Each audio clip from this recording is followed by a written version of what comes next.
Hi, everybody. Welcome to Queers and Soaps. We're back with our GH coverage. Today, my name is Derek, and today I'm joined by Karen and Angel. Hello. We're going to be discussing episodes that aired from April 14th to April 25th, 2025. Tommy will roll the credits, and we'll get right into it.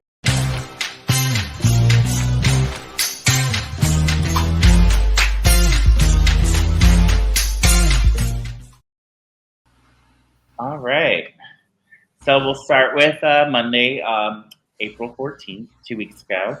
Carly fills Brendan in on her confrontation with Willow. When we just left off, Willow and Carly had that epic confrontation. And she's worried that she blew Michael's chances for custody. Brendan assures her that he thinks everything's going to be fine because Drew's going to try to play hero again and he's going to slip up and Carly just has to move in. So, he's not wrong, by the way. He's totally right. Drew says he's going to get a restraining order against Carly. Nina tries to reason with him and play peacemaker, which she's been doing a lot lately. Nina okay. Kai stops in, but it's a bad time because he wants to talk to Drew about the surgery, but Drew sends him off. Who goes to somebody's house for the first time without an invitation? This is like 80s stuff. What people do. Yeah. We don't show up at people's houses uninvited. Well, you can show up here. And then that's when that conversation should have happened with I'm sorry, it's not a good time. Click. Well, when you were a kid, you would I do this, not that. Houses, like the 80s. You just go knock for your friends to see if they want to come out. You also didn't have a job. It was, we were kids. But that was weird. Yeah, really weird. Willow's worried that Carly is going to take the kids. Drew promises her that he is, won't let that happen. Sure, Drew. Sure, Dan. Drew then presents Willow with paperwork that he already had drawn up saying that he will get custody of Wiley and Amelia if something happens to her. How would that legally happen considering the amount of family and Michael's? They're not even divorced and Michael's not dead. Michael's their biological father. He's still alive, number one. Number two, Carly, Nina, Sonny. Not that Sonny would get custody, but so many relatives exist. I don't think Sonny would get custody. No. I do think you're not going to get past Carly and Monica and Nina. I think they would all be in line well before Drew. Even Tracy. Tracy. Yeah, you're right. Tracy would be a better choice because it would be still within the Quartermain household with almost half the family lives in the house. Yeah. Right. And Monica too. Willow would also become Scout's guardian if she decides to sign the paperwork. So Drew manipulates her into signing the papers, and she does. Oh yeah. Of course. This is weird. Everybody thinks this is weird, right? Yes, I do. Okay. His telescope, yes. Yeah, I get it. It makes sense for Scout, although it doesn't make sense for a girl you've been dating for 3 minutes who isn't even divorced yet to have custody of your child. But also on that side, do you think Alexis Davis would allow that to happen? No. Yeah. So there's a lot of relatives. Willow is not related in any way to Scout. There's a lot of relatives that could come in there first, including Jason. So, because Scout's brother is with Jason. The courts would more side with keeping the siblings together than this random woman out of nowhere. Yeah. Because they're not married. Because Scout is Sam's daughter. Right. So Alexis is granddaughter. Alexis is Alexis' granddaughter. So I don't get it. I don't get why that's no. It wouldn't happen. No. Everybody would fight it. The courts would never allow it unless all of those parties agree to it. I don't think it could. Yeah. This seems like nonsense. Nonsense. Kai goes to see Portia and she tells him that she can't in good conscience recommend this surgery. This poor upbeat kid. He just wants to play football and he ain't never going to play football. I think he's going to die. Okay, there were 3 successful patients, and then there were 2 that were successful. So his odds are And he's such a nice, innocent guy that like I feel like the worst will happen to him. I don't want it to. Yeah, he's either going to be paralyzed or something worse. Yeah, I think that sucks. But like, I mean, he's a good actor. They just need to give him something to do. Yeah. Okay. He was very sweet when he was like talking to Portia and very excitable, and I kind of liked him this week. Yeah. Laura updates Sonny on the Esplanade location becoming an issue again. They agree not to let it come between them. Okay. Weirdly out of character 2 weeks ago. Yes. Very weird. Sorry. I'm a little cold. At GH, Ava tells Rick that she gave Alexis till 9 a.m. to decide on her blackmail demands. Rick also lets her know that Alexis can come up with a strategy during, overnight. And she says Alexis is going to have to pay double, and she's going to keep his name out of it. Did you think the funniest part about this was when Rick said that? Because Rick sounded like he was from a horror movie, because he was like, you didn't give her 9 hours to pay up. You gave her 9 hours to come up with a strategy to get you. And I was like, this is great. Yeah. At least he has faith in her intelligence. And she did go and try to come up with a plan. Yeah. Alexis has a girls' night with Molly and Christina, and she stuffs the commitment papers in her briefcase. As Christina's been talking about how her therapy has really helped her. So it seems like she's not going to go through with this. Oh, therapy. Oh, by the way, I have these papers that will make you that legally can either 302 or 5150 depending on your state.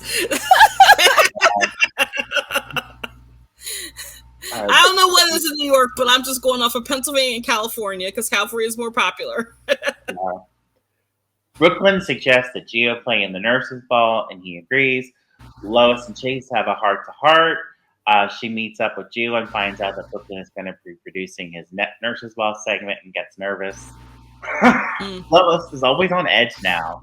The secret. Well, yeah, because it's a snowball rolling down a hill now. There's no way to stop all of this. Can't stop it. Yeah, it's on. The avalanche is happening slowly. Brooklyn also chalks Chase into performing at the nurses' ball. Ava is waiting on Alexis at the gallery to find out what her answer is. Meanwhile, Rick's on the phone, but he decides to hang up because she's on the phone with Rick. Sorry, and then he decides to hang out because Dante arrives at the hospital. Christina then shows up with Molly, and Christina is on edge to see Dante there talking to Rick. Molly visits with her dad while Christina wonders why Dante was investigating the car crash, because it's just a simple thing that the police don't need to be involved. So, and actually, Dante just dropped by because he felt bad for his uncle. He's not there on police business. It was kind of cute because Dante was like, he was like, I never really took the chance to get to know him because of my father's opinion of him. So let's go see what Uncle Rick has to say. And I was like, this is a nice moment. Rick will be suspicious. So at the law offices, Diane tries to convince Alexis to sign the paperwork to have Christina committed, but Alexis still can't manage to do it. And she finally arrives at the gallery and tells Ava that her first payment of her divorce settlement is in her account and that she will be paid off by July. Alexis then tells her that the price has gone up. I'm sorry, Ava tells Alexis that the price has not gone up. This is so Icarus coded. My poor Ava. Yeah. Lucky brings Liz home after her hospital race. Laura, Lulu, and Aiden are there to welcome her home. Amy then shows up as her nurse, and Lulu suggests and being annoying and stupid, and I hate Amy. I don't know why she's there. Because she needs to be there for the nurses' ball, so I guess they kind of have to give her some time. They should have just threw her at the nurses' ball and just like could have been Felix. Could have been Felix. It could have been Felix. It could have been anybody else. What's her name? I forgot her name. Deanna. Yeah. Could have been Deanna. Could have been Felix. Heck, could have been Brad doing a secondary job. Like, I feel bad for. I'm terrible with names today. I feel bad for Lisa the actress. Dorgan. Yes, I feel bad for her because it's not her fault that they wrote this character as the most obnoxious human being on the planet. Yep. And it stinks because she was initially brought on as an homage to the real Amy. The original Amy, yeah. But she's nothing like that Amy. Like, no. Like Shell Kemper, she was very cute and gossipy, but in a very funny, kind of harmless way. Mm-hmm. And like this Amy, she just comes off as irritating. She was one of the first ones to catch Carly on her crap when she came to town. Yeah. But I don't know. It just, this Amy, she just never does it for me. Like they almost had me going when they had her brother on. She was a little less obnoxious, and it just seems like they just reverted her back to type for the scene for comedic purposes. Right. Which is a shame. I like Reese. I follow her on social media. She's great, but Amy is not doing it for me. I'm sorry. She's not the character. She's not the one. No. Yeah, I agree. So Lucky tries to convince Amy that he can take care of Liz on his own. But Amy won't leave, so he sends Lucas a text, and Lucas arrives and tells Amy that she can meet it back at GH. So we got rid of her. I think it's funny that the extended Spencer clan is still backing each other up. Yeah. We just need Sly, and they'll all be there. I know. Where is Sly? We meet Professor Dalton, played by Daniel Goddard. Young and the Restless alum. Not an ABC soap. I know nothing about him. I don't know. Look, he was paired with somebody of my melanin, so I'm fine with that. Cool. Let's do that again. Jordan's wandering around. Yes, do it. So Jocelyn introduces herself to him, and he seems skeptical that Jocelyn can keep up with his class. He also seemed sketched, didn't he? He seemed sketched. He did. Yeah. Since she joined late because she was on Easter Island. Sure, but wasn't he a little too he was a little too into Emma in that scene? Like it seemed really weird. I was about to say that. Yeah. Yeah. Off. He was a little flirty, not flirty, but he was just very what's the word? Complimentary in a way that seemed too much. Yes, that's exactly what it was. I don't know. We'll have to see. Giving Emma a lot of praise and encourages her to apply for his research assistant for this. And the way he said it, I was like, you should apply for my research assistant. You. You specifically. You. Okay, good. We're all on the same page because I was like, am I getting a vibe and no one's getting this vibe? Because I was like, ew. Yeah, it was weird. Okay, we'll see how it plays out. Like in one of those Lifetime movies. Oh my gosh, it's happening, isn't it? It's a very special episode of GH. Yes. Okay, so we'll talk about the press conference. Ezra proves to be sleazy and slimy and awful at the press conference. Sure. But he's not wrong. But he's not. Ezra attacks Laura and makes it look like the two continues to favor Sunny. Ezra says Laura is soft on priming for Charles, and he puts Jordan on the spot. Jordan then shocks everyone by resigning as deputy mayor, saying that she and Laura cannot agree about Sunny. Anna grills Jordan about this, but Curtis knows his ex-wife is up to something.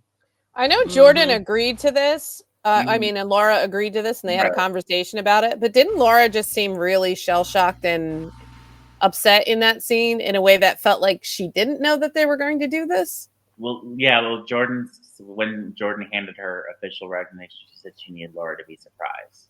So that's I guess so. It's like act for your entire life, the life. Maybe. So win that Oscar, that Emmy, or whatever. So Sidwell hears the news and calls her and suggests that they meet and they discuss her future with his company. So Ezra and Drew are a slimy pair. Drew plans to get Ezra elected as the next mayor so he can control him. Just Drew. Ezra interrogates Margot after Sunny tells him that he is Sidwell's son. Jason threatens him, and then Lucas shows up, and Jason tells Lucas that maybe he can get some answers out of Margot. This is where Lucas finds out that he is Sidwell's son. Yeah. Felicia visits with Carly and suggests that she gets Sunny on board because Mac's worried about Laura. These are just little snippets I'm mentioning, and then we'll get back into a little bit more. But I do like that Mac keeps coming up, and he's only worried about Laura. He doesn't care about anything else. He's like, "This will look bad for Laura. Don't you know that? Don't look bad for Laura." Yeah. Like, thank you. I love that Felicia is also the one that can get through to Carly now. I think that's a really nice twist. She's moving into Bobby's position because she was best friend to her mother. So, like, she's kind of accepted her almost as a surrogate aunt or a surrogate mother figure.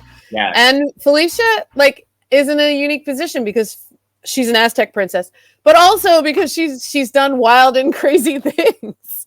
Yeah. Mm-hmm. Okay, so Molly has a flat tire. Cody shows up on horseback and comes to her rescue. Cute. Yeah. Cute. I like it. I hate that everybody at Dante's party, though. Yeah. Brooke and Chase decide that the adoption is a route they want to take as far as having a child.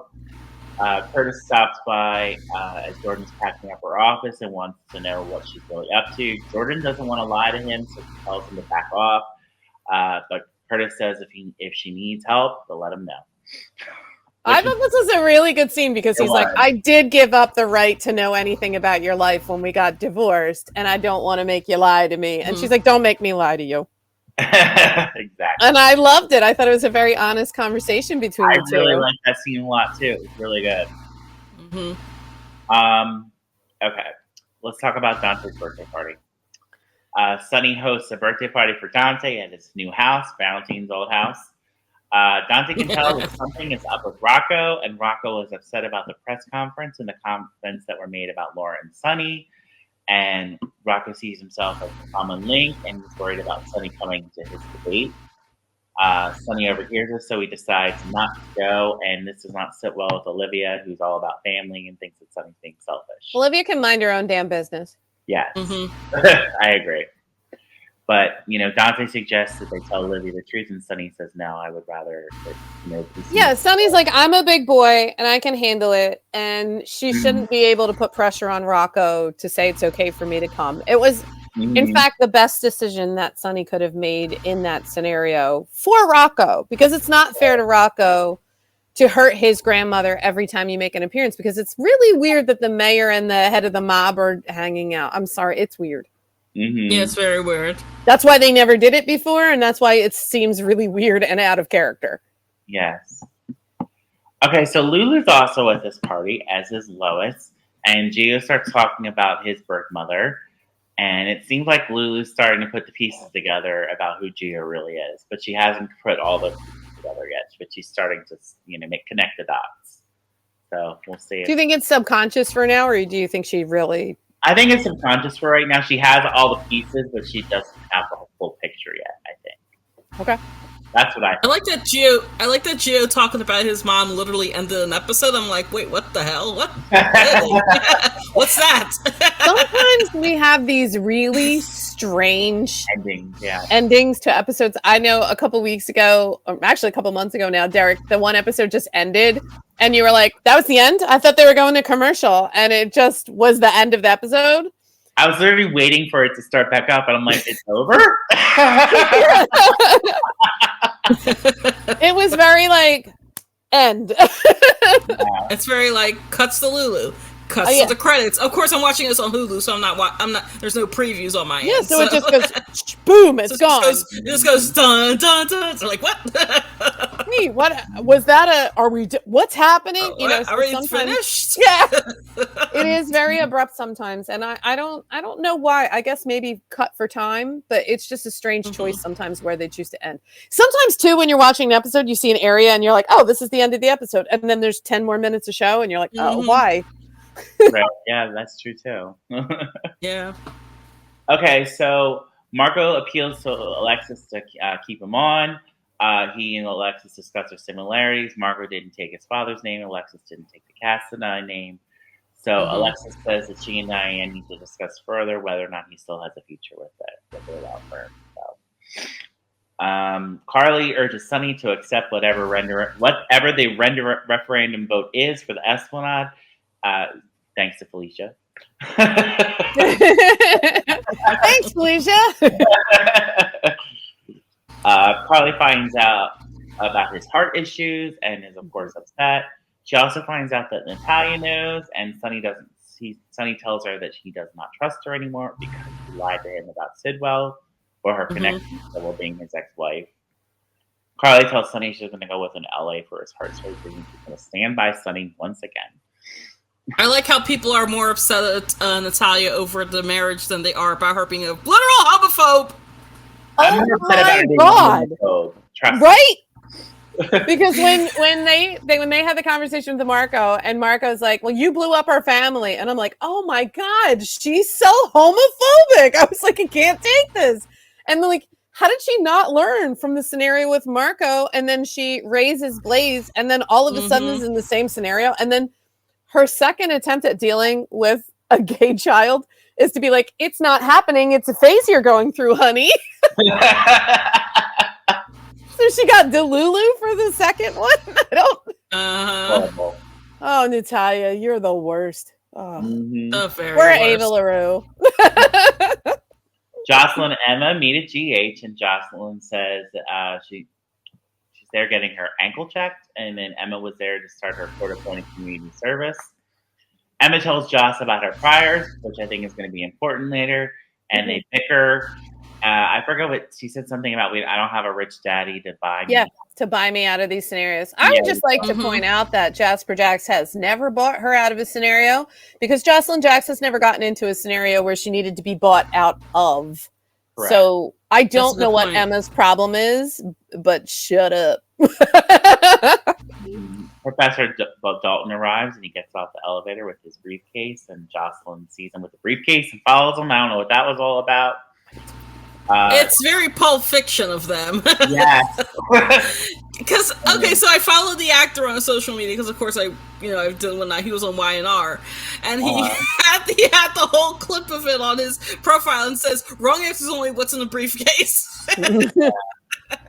I wish I would have seen that. That's cool. Oh no, it's the head, isn't it? No, it's the bright light from Pulp Fiction. Of course it's. And then Jocelyn watches them go off to a specialized lab area, so maybe it has something to do with animal testing that Emma's all about. I don't know. It's just so much going on. I don't know yet. I guess it'll be fun for it to unravel. Just please stop showing me Vaughn. I hate him. We didn't see him at all, so it was so great. It was such a break because he has 5 lines. He shows up on screen. He says the 5 lines, and then he huffs off screen, and then we have to care. And I don't. Yeah. Hopefully, it was a very short-term role, and he's not. Oh my God, it's not. He just needs to evolve. Maybe give him a 6th line of dialogue. That would be great.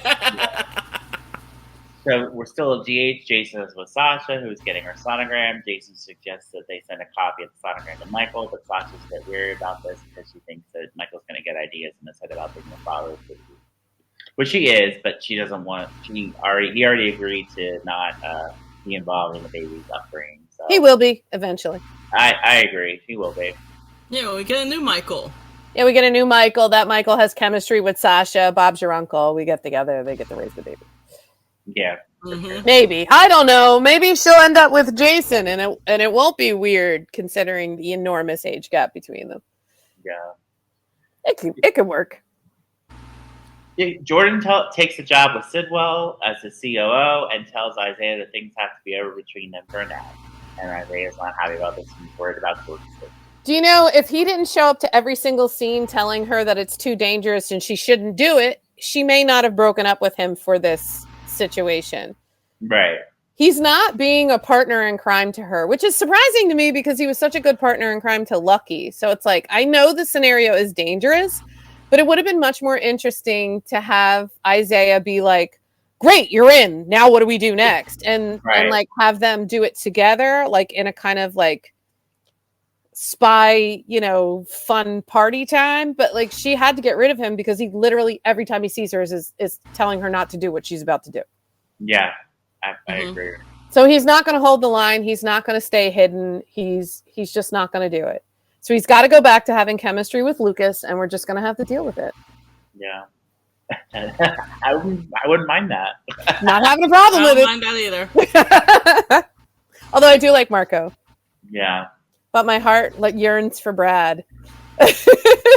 Just put him in a triangle. It'll be great. I'm fine with it.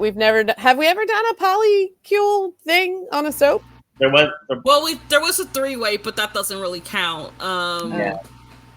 Because it didn't go through. So Felix and Lucas and Brad had a little thing, and then it just never came to pass. I don't know if you remember that. Vaguely. Yeah. That was when that was a long time ago. That was a while. That was like about 10 years ago. Yeah. Different Lucas, yeah. But yeah. They should have. That would have been fun. Mm-hmm. Why not? Do something different. Yeah. Piss people off, yes. You know what? They're too complacent as it is. Just roll with it. Do something different. Do it weird. Make it fun. Make it funny. What if the healthiest? Yeah, but what if the healthiest relationship on the show was a polycule of like 6 people? That would be so funny. I would love that. It would be different. Yeah. So Lucy meets with Sidwell and finds out that Natalia is his ex-wife. Lucy is not thrilled about this. Natalia shows up and Lucy tears her a new one and tells her that her moves at deception are numbered. Good. Okay. I love seeing Natalia get what she deserves in the next few scenes. It's fun. Natalia and Sidwell talk. Sidwell tells her that Lucy will cool down, but she's not going to. Sidwell mentioned the cardiologist's visit with Sunny, and Natalia realizes that Sidwell's following her.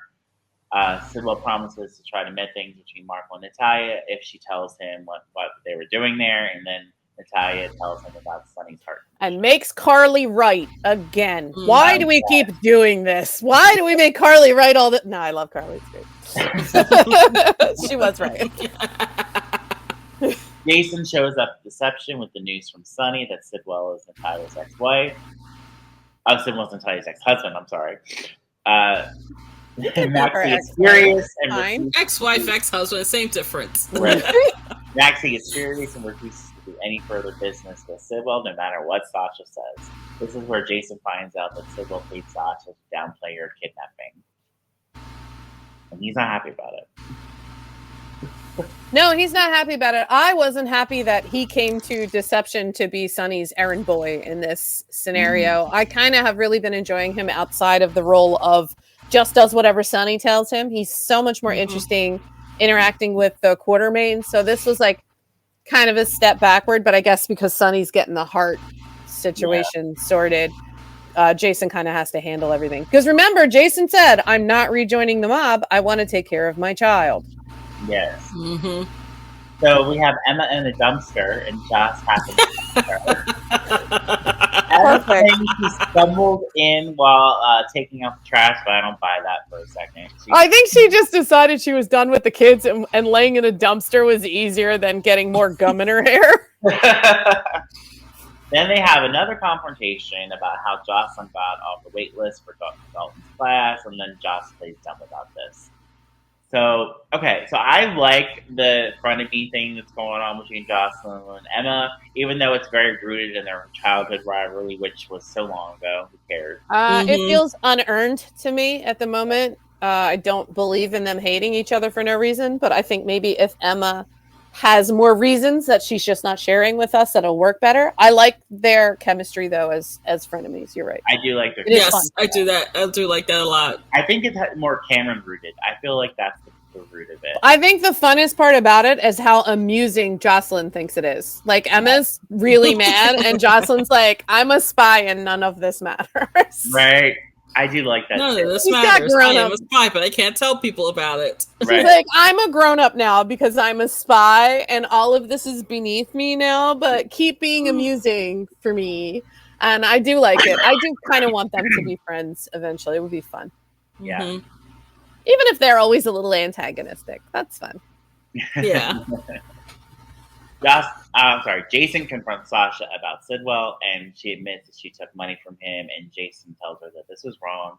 And I still don't understand why she didn't just accept Jason's offer to begin with. It doesn't make any sense.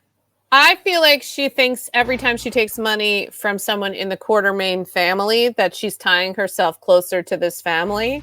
And she's on this weird fool's errand where she thinks she can have a Quartermain baby and not have the entire Quartermain clan like try to live at her house and be all up in her business. This is an impossible thing to do and a waste of her time. Take the money from everyone, retire on an island in Puerto Rico. Then you get to raise your baby by yourself. Yes. Take Jason's money, take Tracy's money, take Monica's money, take Michael's, take all of their money, and then just run away. Run away, just go. Bye. Bye. No. Brooklyn and Maxie are concerned about Sybil getting arrested and their assets being frozen, and they're going to lose their zincite supply. Lucy shows up and tells them Natalia is Sidwell's ex-wife, and they tell her that Jason filled them in already. Lucas and Marco talk, and we learn that he didn't grow up with Sidwell, and they got close after Natalia rejected him for being gay because she's a homophobic bitch. And Sidwell is a better parent. Yes. And going back a little bit to when Jason told them, I was like, when Brooklyn said, "What do you mean? She's great," like referring to Natalia, I was like, oh, I cannot wait for her downfall. I cannot wait for her downfall. I cannot wait for her downfall. I cannot wait for her downfall. People have been praying on her downfall since the first time she said that stuff that Ava taped. Yeah, and when Ava taped it, like, if Ava looks at you like you're doing something evil and wrong, like, dude, she does everything. Like, Ava's code of ethics is like, everything goes, but I'm not homophobic. That's messed up. I only remember that's June because this all occurred during Pride Month, and that's what pissed everybody off the most. Oh yeah, I'll never forget. The timing is so horrific. The timing was horrific. Do you think they changed the storyline? Do you think initially they were going to do a Christmas Carol style Natalia gets over being gross storyline? Then like maybe executives were like, but it's okay to be homophobic. We're all homophobic, and then they didn't do it, or what? Everybody's a little racist sometimes. What the heck?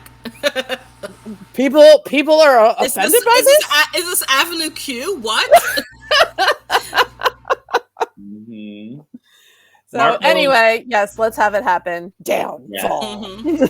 Marco insists that he did not know about Lucas being from Port Charles when they met in Miami.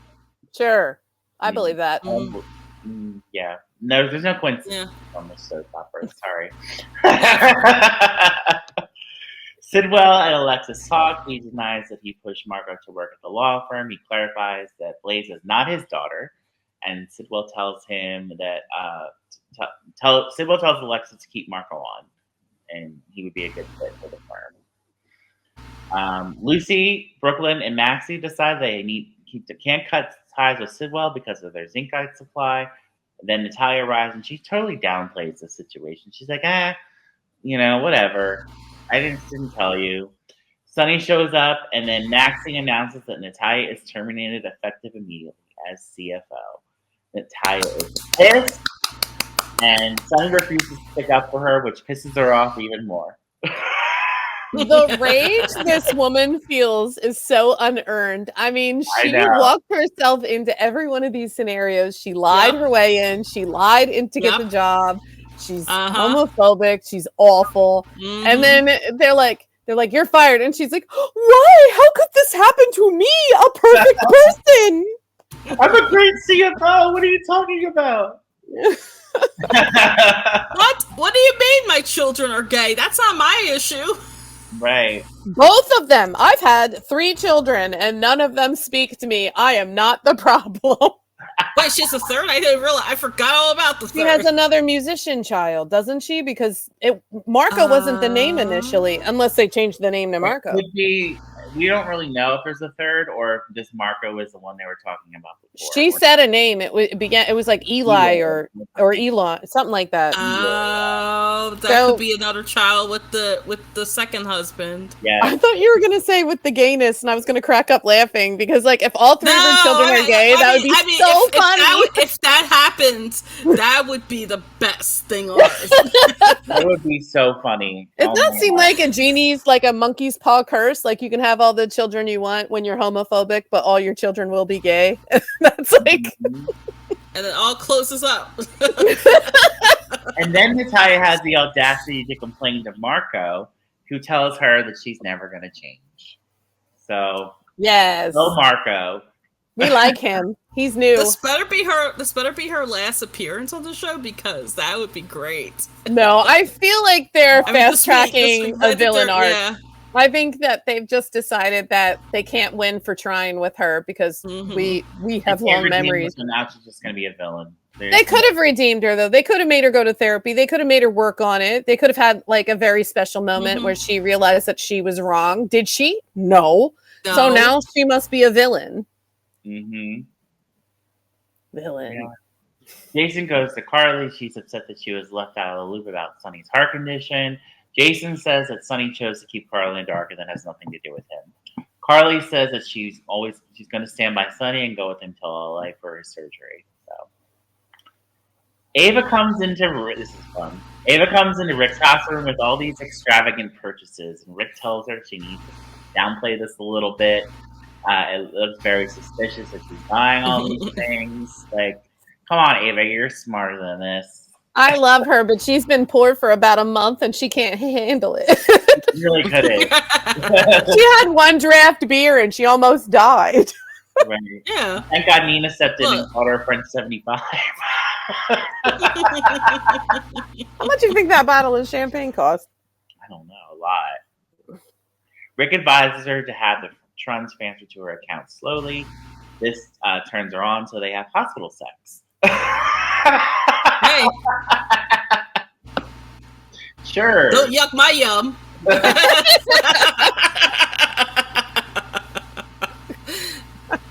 Diane pushes Alexis to reconsider not having Christina committed.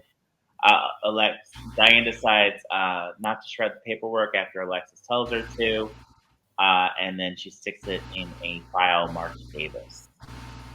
Alexis got cold feet. She thinks Yeah. that all of this is going to resolve because there hasn't been any noises about investigations into the accident. There hasn't been anything, and she's paying off Ava, so she thinks she's in the clear. And she's not. She's in a Nope. worse position now. Mm-hmm. Mhm. And Diane is trying with her. See, Yeah, she is. Alexis doesn't realize that being under Ava's thumb is worse than like what she won't sacrifice her daughter. Well, the thing is it sacrificing Christina or is it forcing Christina to finally get the help she needs? I think it's more that, but she sees it as a sacrifice. Yeah, because she sees family in a weird way because her family life as a child was super Right. messed up. Yes. Also, because she's named Christina after her sister who was murdered. And I think that she puts all that love she had for her sister onto Christina along with the daughter love. So like she's got like a double dose when it comes to Christina. So she can't lose Christina a second time. And I think it's all that. You think it's related? Yeah. I do. I think it is. Yeah. That does explain why she favors Christina over Molly too.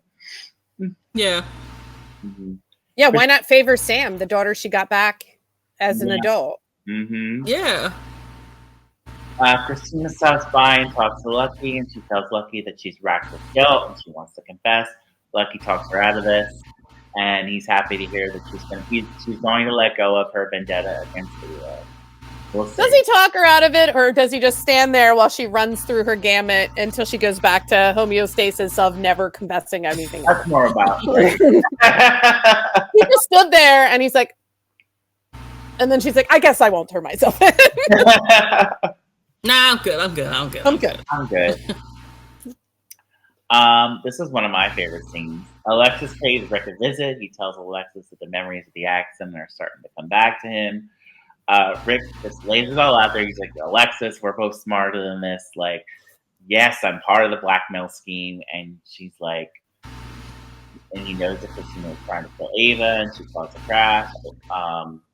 And Rick is staying quiet for Molly's sake. And I love when Rick said, I'm doing this to protect my daughter because she's going to be devastated when she finally realizes for sure that you favor Christina over her. And it's so true what he says. I think he calls Christina psychopathic at one point. He calls her a psycho, yeah, which is Yeah. I think he said your psychotic daughter. Psychotic, yeah. Psychotic daughter. Which I love that. That was a great line too. That scene was great. I loved it. Really good. Kai visits with Drew finally after the visit. His surprise visit got derailed a few days before, and he says he's going to go ahead with the surgery. Drew wants the whole thing documented so he can look like the hero.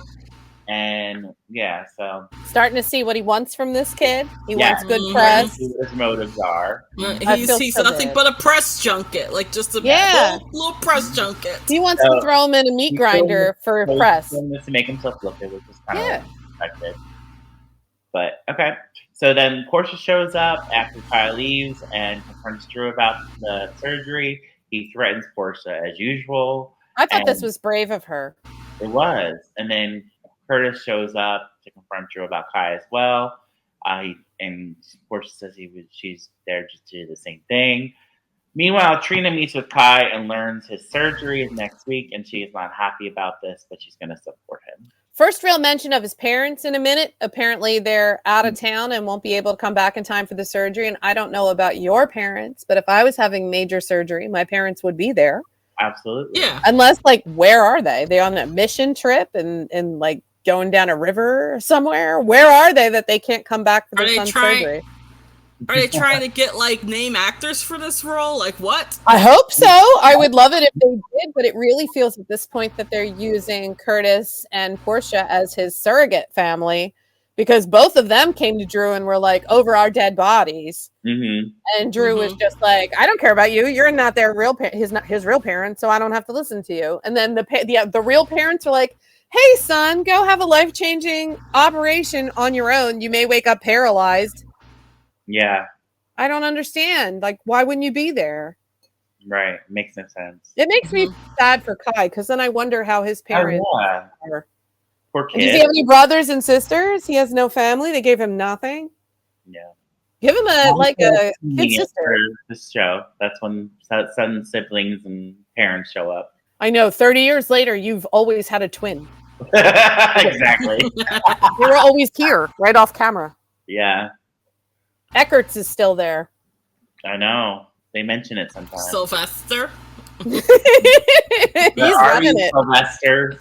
Wouldn't it be funny? I think Karen mentioned if Jenny was still running the bakery. Wouldn't it be funny if Sly was still in town running the bakery and you were just not seen? Mm-hmm. I think it would be so hilarious, right? If they just went there one day and he was just behind the counter and they acted like he had been there the entire time. I think that's the perfect way to do it, though. It's so funny because it's just like a soap to do that because it's you don't have family until they're there. You don't have this until it's there. And it's the bakery's been here this entire time. We get cupcakes from it and stuff, but the baker has been Sly this entire time. And it's the original actor. It doesn't work if it's not the original actor. It has to be him or it doesn't work. Glenn Walker Harris Jr., what are you doing right now? Come on and are you retired? Can you come out of retirement? Fine. We'll just bring him in, give him whatever haircut he needs to be adult Sly, and shove him right into the role with an apron on. Mm-hmm. I'm for it. I make this happen, General Hospital. So funny. It would be cool. Nina arrives at Carly. This is another great scene and scolds her about how she treated Willow. She said she went too far when she compared her to Nell, which I don't think she did. But okay. No, she didn't. No. Drew is apparently looking into real estate in DC, and Nina says they have to act quick. Nina wants them to agree they'll work together and that they will agree to a 50-50 split of custody for Willow and Michael. Carly decides, which I loved, to go behind Nina's back and call Diane and tell her that she's going to escalate the custody hearing once Michael is available and ready to go. Mm-hmm. Okay, so she also said she's going to blindside him and they're going to think that the custody hearing is way off. She's so funny because she can't trust Nina. Even though Nina is on her side, and I do believe that Nina's on her side in this, she can't trust Nina because Nina's playing a long con where she wants to make sure that Willow trusts her so that Willow's not left on her own with Drew with no allies, because Drew is trying to get everybody except himself out of Willow's life. So Nina's playing a long con, but Carly isn't sure about it because she could never trust Nina before. Why would she trust her now?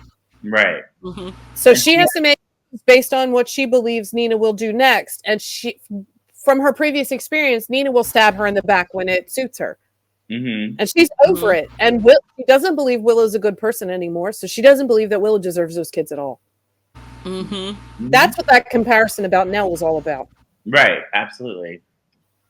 Okay, so Willow is at the Quartering Mansion, and she tracks down Jason, and Jason, she wants to talk to him about Michael.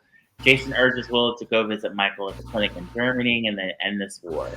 Jason's so funny. He's like, be a grown up. Go talk face to face. Right, yeah. He's not Loved wrong. it. He's not. Lulu's apparently back in journalism, so they haven't ignored the Emmy Ryan years, because I literally thought that, they just kind of forgot about who Lulu was during that time, because Lulu's acting like Lulu from the 2000s, but... This is Derek's constant complaint. It's my constant complaint about Lulu. I love the actress. I love Alexa Havens because I loved her on All My Children. And it's just, you want to hear my complaint? How did Lulu become a journalist overnight? Overnight. You know how hard it is to become a journalist? It is not an easy gig. She should have been writing little tiny crappy columns and not getting paid and doing independent papers and stuff. She walked right out of whatever career she was working before. And she walked right into, I think she was looking at something again, right into it. And then she was writing full on exposés that people take years to get to that level. Yeah. Overnight. And now she's in a coma for 4 years. And now all of a sudden she's working on Vicky's paper. Yeah. Vicky's paper. Which is in Lambie. The Banner, which is very far. She's working for the Banner, which is very far south of Fort Charles. Well, I'll put 2 hours? About 2 hours. But I'll wave it away, because if she's doing freelance, then that works. Yeah. Sure, but she would have had to pitch. She would have had to pitch to them, and she's had no clips for 4 years. Mm-hmm. Yeah, she pitched. She said she pitched 3 articles with no portfolio, and no clips for 4 years. I wonder if Vicky's still running the Banner, or if it's Clint, or or maybe Jessica or Natalie. I don't know. I don't know, but if it's Vicky, do you think she was Nikki at the moment, and she thought that was a fun idea to give some random? That'd be funny. Again, being a writer is one of the most difficult jobs to get and to consistently have. There's writers here. You're all writers. And it's not that easy to just walk in and get it. They are almost all the time looking for a very particular slant. And that involves your entire personal life, who you are as a brand, all this stuff. Mm-hmm. It's just crazy to me that she's just I was in a coma for 4 years and I haven't worked at all. But Landview said I could pitch a piece. It would make more sense if she was going to write the piece and then pitch the full piece to them. Right, makes sense. Because since she has no clips, they would want a full article. So I wonder if she got an email back and said, thanks for submitting your ideas. Show us a whole article and then maybe we'll talk. And this is all her just delusionally saying, I'm going to do this. I think she's really just trying to investigate Brooklyn. I don't think it has anything to do with it. Oh, yeah. Oh, that's absolutely what she's doing. And my mom was like, I think Brooklyn's overreacting. And I was like, I think she's underreacting. I think she's spot on, to be honest. I think she knows exactly I think she's spot on. Yeah. So, also, Brooklyn and Chase update Lois on their adoption plans, and they want to use the same agency that Lois used to adopt her baby. The imaginary one that doesn't exist? Right. Sure. So, Lois gets a call from somebody about the nurse's call that she takes, and then Ned comes in and gushes about having a grandchild. He's excited about it. Lois eventually comes back with a lie and says that the agency that she used was 15 years ago. So, okay. Avalanche is coming. Yeah, it's coming. Down the hill. Just trying to. There we go. I did a better interpretation of it. I'll take whatever you got. So Laura and Tracy have a scene together because she caught Tracy writing a check to Ezra for a donation, and she doesn't think that she's upset that Tracy's supporting her, and Tracy said she doesn't want this to come between them, and she knows that Ezra's is flying, but he's going to back him because she doesn't agree with everything that's going on with Sonny. So, and she's not wrong about that. Yeah, but Laura makes a great point. Mm-hmm. She did. Laura says that if Sonny's out of the way, that makes room for Sidwell to slide right in there. And now remember, as much as Selena Wu, or my preferred candidate, but if either one of them slides into place, remember that Sonny has a no drugs policy. Mm-hmm. He does not transport drugs into town. As his half-assed apology for what he did to Karen, he does not deal in drugs. Mm-hmm. Sidwell has no honor, so maybe he would bring drugs into town. And Selena Wu seems like she would bring all the drugs into town, and she would not care because she's just that badass. True. She's actually evil, and I love that for her. Yes. So we'll go to the Metro Court. Portia and Nina are meeting, and this is fun. In public, though, yeah. They're trying to come up with a plan against Drew. They want to lure him into a trap. They see Ezra with this escort, and Nina recognizes the woman because of her time at the Metro Court when she used to co-own it. And they come up with a plan to have this woman get caught in bed with Drew, and they're going to take pictures. Or no, in a very classic ancient soap plot. Very ancient soap plot. Yeah. Very 1990s. I like that her name is Jacinda. Yeah, I'm like, that is the most ethnic name that I've heard from a white woman, but I'm gonna go with it. And she's super blonde. And really funny that's her name. Come on, her real name is Margaret, and you know it. She just was like Maggie for short. Yeah, she's got to have a sex worker name. She can't just be shouting her real 401k. Drew assures Willow that everything is in place for him to be Wiley and Amelia's guardian. Should anything happen to her, like why did he kill her? Why is he predicting something will happen to her? Why because is he's making it? He's gonna make it happen. He's gonna make it happen. We know. Oh, it's gonna be talk about that. He's gonna push her. I have another wild theory. Oh, every Derek with your wild theories. I cannot wait. I cannot. Okay, I'll save my steps theory for Patreon. Follow us on Patreon. Yeah, save it for when we're behind the paywall. Nobody here needs to ask us what our theories are. Put it in the comments. We'll put it in the comments below. I will answer in the comments below. And which steps and the prediction is which steps do I want her to fall down? Because there are many steps in Port Charles, but which one should she fall down? I want you to fall off of the parapet. That is my favorite, and I stand behind it. Very survivable. That's how I first watched GH. The first time she fell off the parapet, and then the second time I was like, then she fall down again. Okay, well, listen, sometimes people fall off the parapet and they get back up again, and sometimes they disappear forever. Mm-hmm. Catherine Bell, where are you? Because I was gonna say Catherine Bell did the swan dive twice, and the second time she never came back, and I still think she's like out there somewhere. I agree. Because it's so survivable. Everyone's gone off that parapet. Mm-hmm. Okay, so Willow tells Drew that she's going to Germany to see Michael to settle this once and for all. Drew's face when he hears this is so funny. He's like, I lost control. What happened? But what if you have your own original thoughts while you're 5 minutes away from me? Yeah. Drew's even more upset when he finds out that this is Jason's idea. Oh my God. Mm-hmm. The guy that never says more than 5 words at a time was like, how about you communicate? Why don't you? So, did you guys notice suddenly there's like a switch and Drew changed his mind? He was like, okay with it. And then, yeah, because it's a creepy little, slimy little mind. He came up with a new plan. Exactly. He came up with a new plan. And then, gross, we get a sex scene. Which I left the room!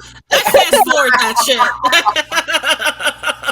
I was watching and I texted my mom. I'm like, Willow and Drew, and then I went to the bathroom. I was like, I'll be back. I was like, I'm not watching this. Nope. Fast forward. Okay, good. This is the real shame, is because these are not unattractive people, but that was the most unattractive sex scene because none of us wants it. Like no one wants it.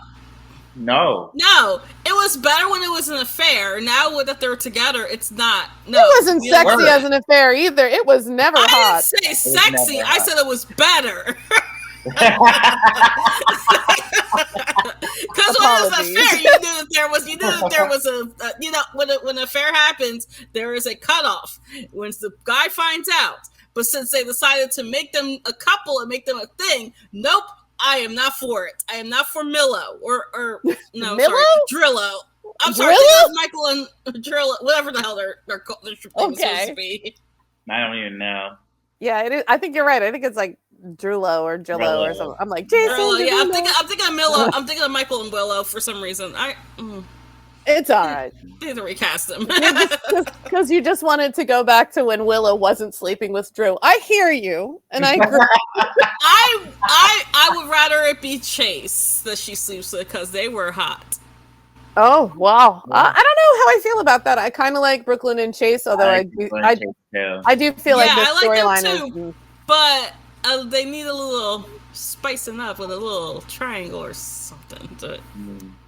So after this 20-year-old baby coming. Oh my god! Oh, good Lord. We'll see what we get. I can't have my polycule then, can I?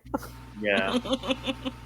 Carly tells Jason about her custody plans, and she loses it when Jason tells her that he encouraged Willow to go see Michael in Germany.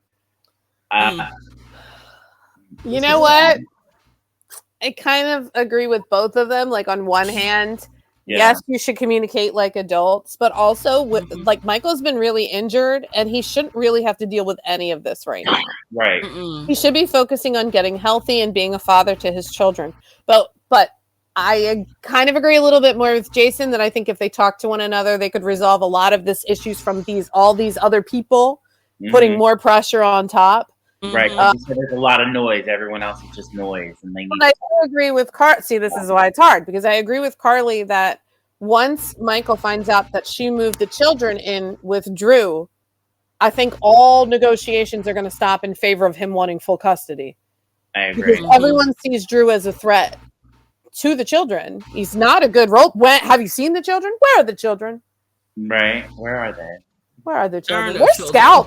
Scout hasn't been on in 2 months. They kind of mentioned her a little bit. Birthday party. Guess she wasn't allowed to go. Oh, yeah. She's not allowed to see any of her family. And poor Rocco and Danny, they were promised they would be able to stay together, and they've been just screwed. They are.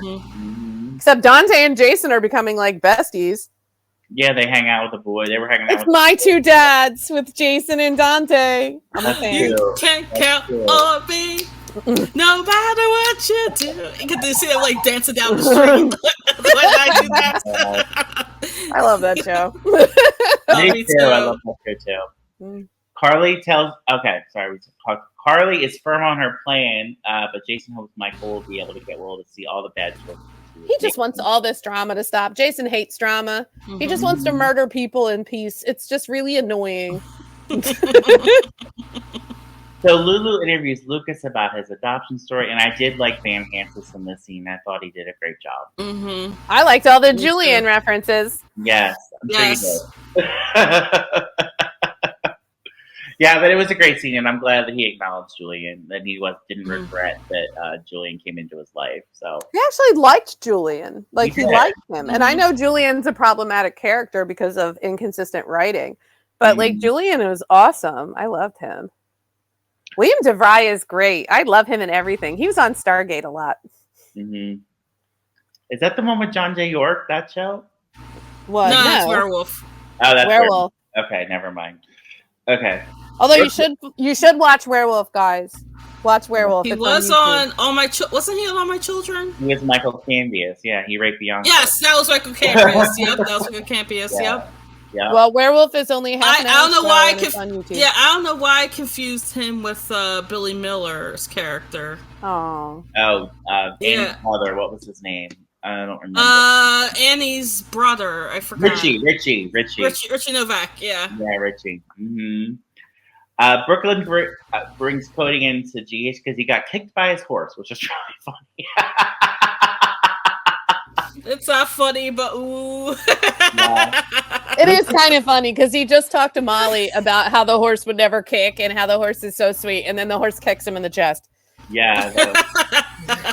Lucas mentions his interview with Lulu when he arrives back at GH, and this sends Brooklyn off to confront Lulu because she is pissed.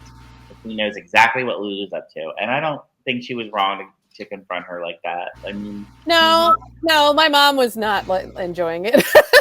No.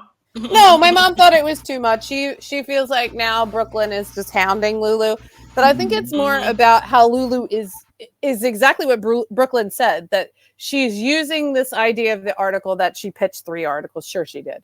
First off, she's a liar. Yeah, sure. I don't believe her. Oh, I agree.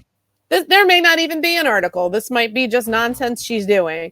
But I just feel like she's trying to get little digs in all the time at Brooklyn, and it's not a good look. Yeah. And when Brooklyn is like, just tell him then. You take the brunt of it. Go tell him. I'll gladly stand around and take the fallout. Just go do it. And she doesn't. Mm-hmm. No guts, no glory, Lulu. Lulu also talks to Rocco about his blended family experience with Sam and Dante. And Dante picks Rocco up, and then Lulu looks at her notes, and she has Brooklyn's adoption case all on her laptop. Let's not keep anything secret, shall we? Nope. Let's talk about all our secret plans in public places, like Kelly's, Bobby's, or Metro Court, or the Port Charles Grill, or just standing in the street screaming. I don't think people know about us yet. Yeah. I would do that. I think I would do that if I lived in a small town. I would walk down the street and say crazy secrets on my phone really loud. So it is true that I did the thing.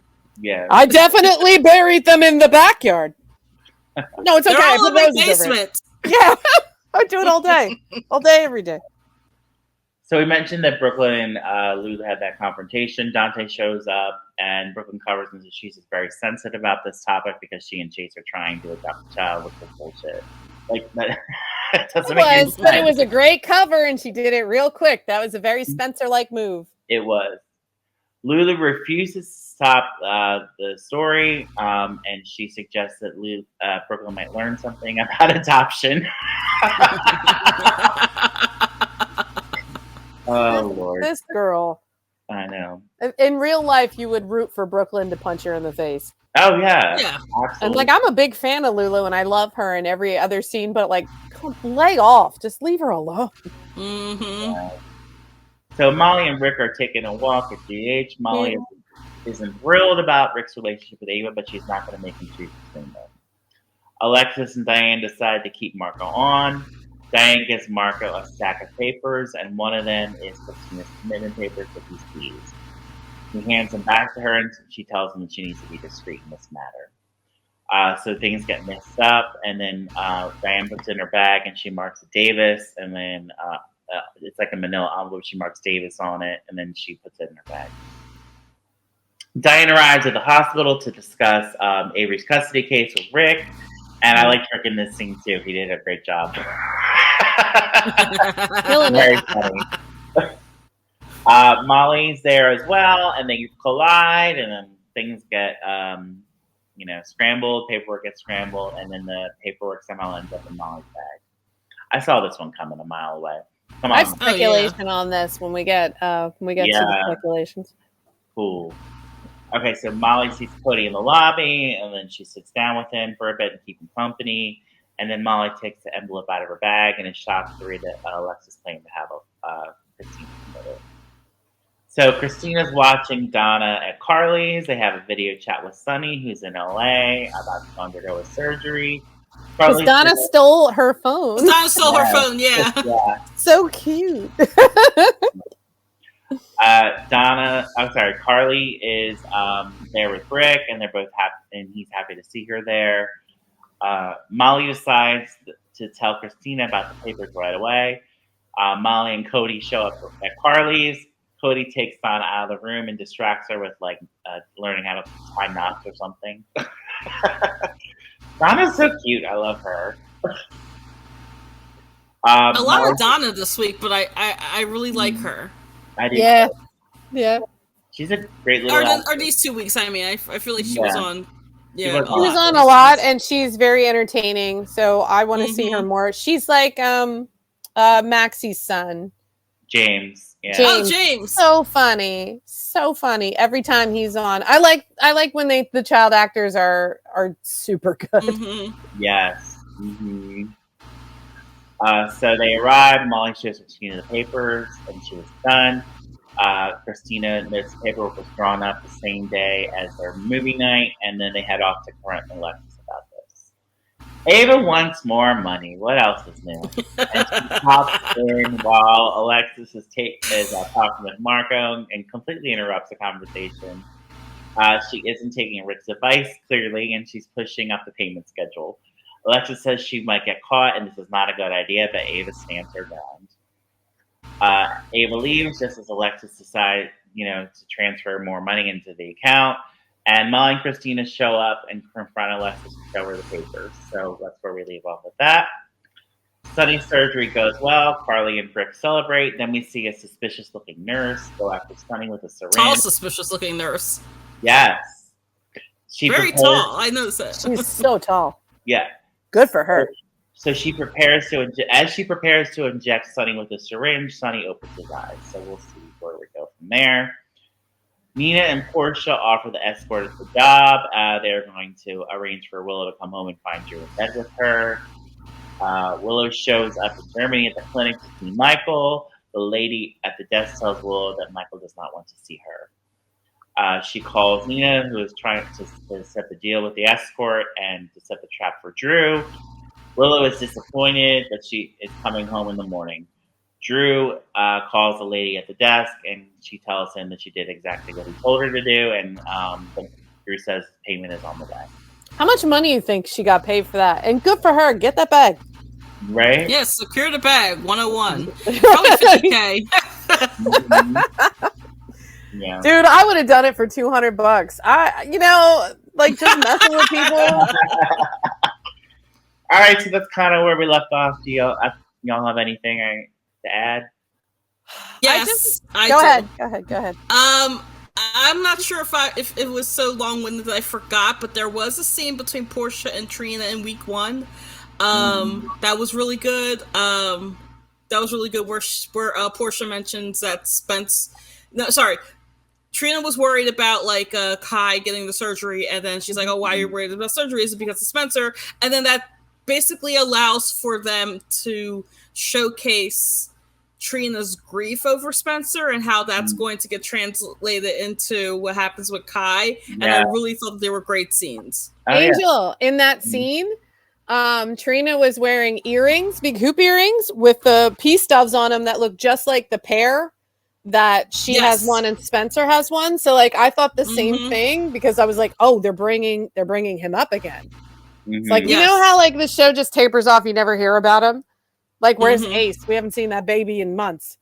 Oh, no, I haven't seen Ace, a cute baby in months. Right. So with this, you were absolutely right. They were like, oh, Trina, you're equating this to what happened with Spencer. The danger he's putting himself in is unnecessary.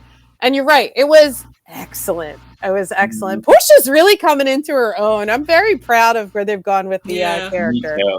Because before we were like, she's annoying. And now we're like, oh, Portia's on.